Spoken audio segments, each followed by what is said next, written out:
ये वस्तु काम आएगी, क्योंकि विपक्ष जोरदार है, माया कोई साधारण नहीं है। विश्वासी साधक का भगवान स्वयं जुम्मा ले लेते हैं कि मेरे प्रभु जो करेंगे वो मंगल करेंगे। तो परिस्थिति बुरी दिखाई दे सकती है,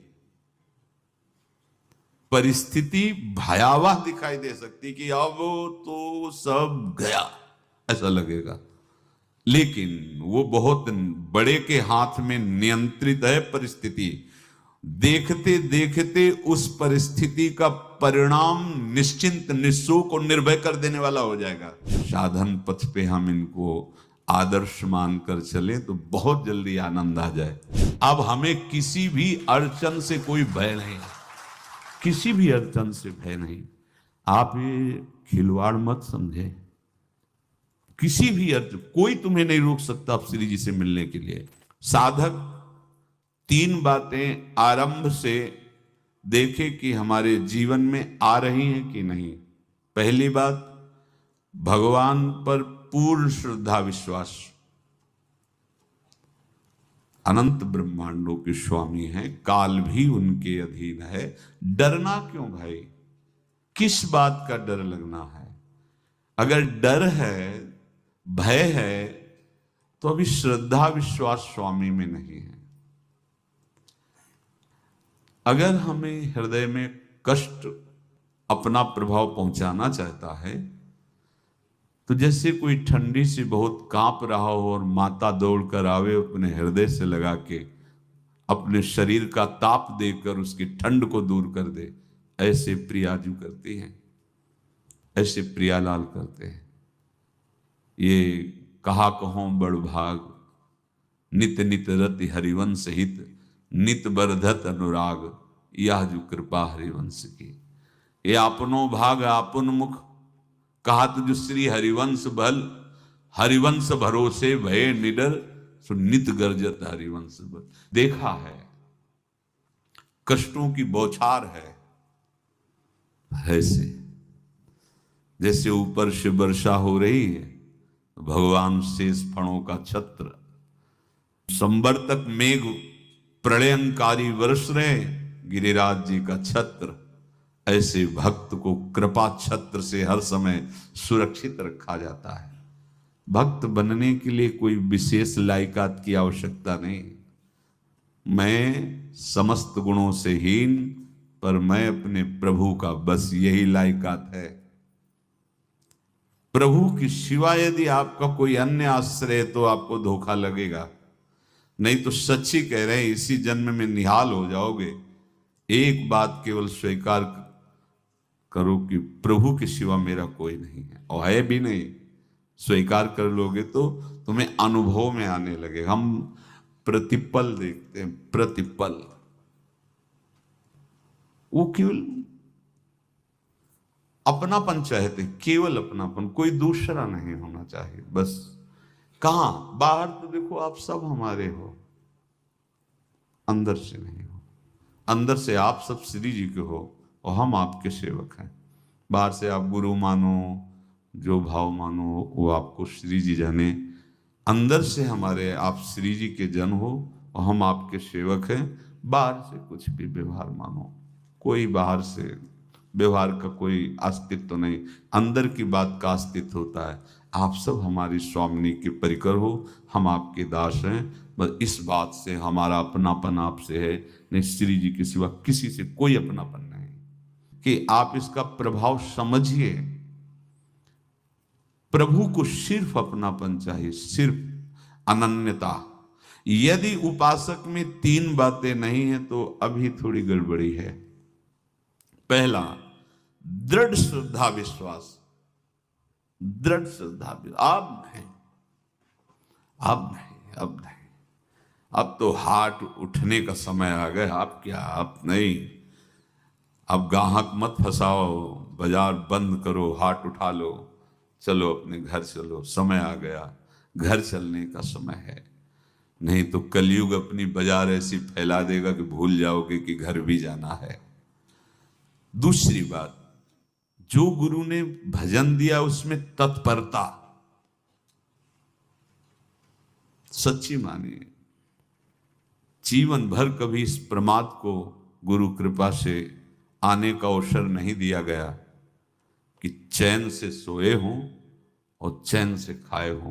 पूरे जीवन में कभी सुविधाओं को स्वीकार नहीं हुआ, पर साधन मार्ग में कभी भी शिथिलता नहीं हुई, तत्परता है। प्रभु पर पूर्ण श्रद्धा विश्वास और गुरु प्रदत्त साधन पर तत्परता, और तीसरा खास विषय इंद्रियों से भोगों को न भोगना। तब ये जो रंग है परमार्थ का, तब अब 2-4 माला की मनमानी आचरण की कहते हैं हमें भगवदानंद की स्फूर्ति नहीं होती। आपने रास्ता रखा है भगवदानंद का, बाजार लगाए बैठे हो अंदर हृदय में अन्य आसों की, अन्य भोगों की, अन्य चाहों की, अन्य मान्यताओं की। अरे खाली करो, ये सब माया का खेल है। एकमात्र प्रभु, बस जब ठन जाएगी ये बात। अच्छा गौर से देखो क्या है, जब चलोगे तो क्या होगा, चलने की तो सोचो, उस दिन की सोचो जिस दिन चलना है, और किस दिन चलना है पता ही नहीं है, तब तो और होश में हो जाओ। आपको कोई भी यहां सहयोग देने वाला नहीं, कोई भी वस्तु आपकी नहीं, कुछ भी आपके साथ नहीं जाएगा। तो होश में हो जाओ, संभाल लो, आगे की गति मत बिगाड़ो। 3 बातों पर ध्यान दीजिए, श्रद्धा और विश्वास अटूट अपने इष्ट पर। दूसरी बात, हमारे हृदय में जो गुरुदेव ने उपासना का बीज रोपण किया, तत्परता। देखो आपको हृदय की बात कहता हूं, माया के पास केवल प्रलोभन है, ये सुख में बांधती है। सुख का प्रलोभन अच्छे से सजा के पेश करके देना, साधक को भ्रष्ट करना, ये इसका स्वभाव है माया का। माया किसी व्यक्ति का नाम नहीं, किसी शरीर का नाम नहीं। भगवत विमुखता जिस वस्तु व्यक्ति स्थान से हो वही माया है। माया का मतलब थोड़ी जिसे कोई स्त्री शरीर पे आरोप कर दे या पुरुष शरीर पे आरोप कर दे ये तो माया है, तो और क्या है। मैं, मोर, तोर, तैं और जहां तक इंद्रियां जाएं, जहां तक मन जाए, सब माया ही है। इसको देखा है भगवान के पार्षदों ने। ये क्या करती है, चमकीली लेबिल लगाकर, सुख का चारा डाल करके जीव को बांधती है। इससे सुख मिलेगा, बहुत सुंदर है ये वस्तु, ये शरीर, ये व्यक्ति, ये स्थान, ये पद, इससे वो बांधती है। विवेक ऊपर की लेवल का तत्काल ऑपरेशन करता है, वो आंतरिक विषय पर दृष्टि डालता है तो सब खोखला निकलता है, बाहर निकल क्रॉस कर जाता है। होए विवेक मोह भ्रम भागा, तब सब विषय विलास विरागा। अज्ञानी उसी आकर्षण सुख में बंध जाता है, और सुख तो था नहीं, बंधन इतनी जोर का हो गया, अब मुक्त हो सकता नहीं, तो उसके हृदय में लगता है इसके बिना जी नहीं सकते, इस नशा के बिना, वस्तु के बिना, व्यक्ति के बिना। और एक सूक्ष्म बात, वो जब आपको सुख देगी तो आपको स्वतंत्रता का आभास कराएगी, और जब आप उसको छू लेंगे तो आपको परतंत्र बना देगी, भयभीत कर देगी। तो आप डाउन होकर के अपने अस्तित्व को मिटाकर पूरा जीवन बर्बाद कर देंगे। इन शब्दों को लिख लो, अपने हृदय में लिख लो। माया सुख में बांधती है नहीं उसके पास सुख। जिसे तुम सुख समझते हो वो सुख नहीं, बिल्कुल सुख नहीं, वो सुख की छाया है, तुम्हें समझ पड़ती नहीं, ये गिरधर की माया है। उस सुख का बंधन, आप देखो कुछ भी क्रिया करते हो माया जनित तो प्रलोभन होता है, सुख मिलेगा, और जिस समय सुख मिलने के लिए आप लालायित हुए उस समय सुख भोगने की स्वतंत्रता आपको दे देगी। लो, आप समझ रहे हैं हम स्वतंत्र स्वामी होकर सुख भोग रहे हैं? नहीं, अब भोग लिए ना, अब गुलामी उसकी सहो। अब तुम्हें वैराग्य हो रहा कि मैं नहीं भोगूंगा, तो उसकी दृष्टि बदलेगी। समझ रहे हो? अब आप अपने आप को पूरे शरणागत कर दिए, हर तरह से तुम्हें बांध करके भगवत विमुख करके नष्ट कर देगी। ये बात अच्छे से समझ लो, अच्छे से। इस सुख का प्रलोभन देकर बांधती सुख है नहीं, क्योंकि आप उपासक हो। जब सुख में उतरोगे तो कितने दिन फिर आपको घृणा होगी कि अरे धिक्कार हमारे जीवन, फिर लौटने का चांस नहीं रहेगा। ध्यान से सुन लो, लौटने का चांस नहीं देगी माया। तुम्हारी ऐसी आंतरिक कमजोरी हो जाएगी, ऐसी वृत्तियां कमजोर हो जाएंगी कि तुम उस माया के इशारे पर नाचोगे, उसके विपरीत तुम बोलने की भी ताकत नहीं रख सकते। मान लीजिए, विषय चुगा जिन चुगे, कछुक चुगत सुख होए, फिर जो फांसी ऐसी लगे तेसम दुख न को। ये अनुभवी महापुरुष रसिक शेखर श्री ध्रुवदास जी महाराज कह रहे हैं।